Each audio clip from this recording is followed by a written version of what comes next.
Identitas novel. Judul novel Wastu Kancana. Pangarang Yosef Iskandar. Penerbit Rahmat Cijulang. Citakan pertama tahun 1888. Tabel kaca aya 145 kaca.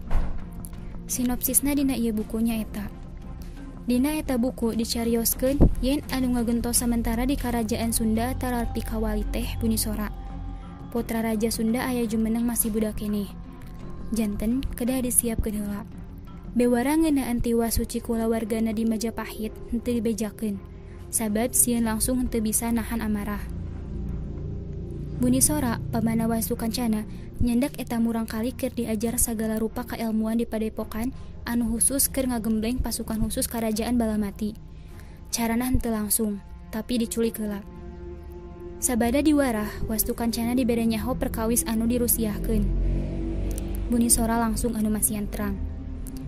Sabada dipepeujeun, Bunisora ngajak balik ka kawali. Ngan Wastu Kancana mung balik. Anjeunna kalah ngumbara milari ilmu. Nya atuh henteu bias dicaram.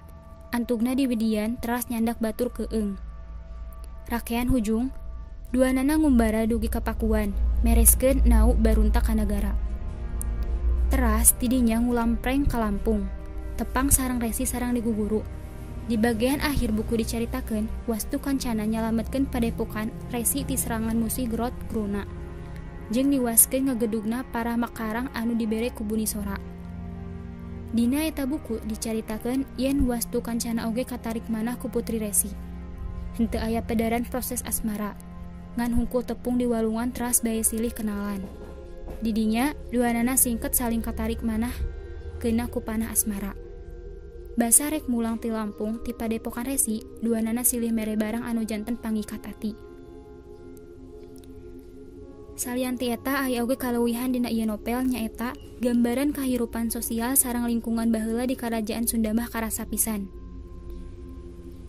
Kakuranganna nyaeta potongan carita sareng alurna biasa wae, henteu aya anu istimewa dina eta buku. Biasana mun novel osok kiat dina kalimah sareng alur sarta gambaran atanapi konteks sosial kultural. Jeung eusina oge kadang matak ngajenghok anu maca.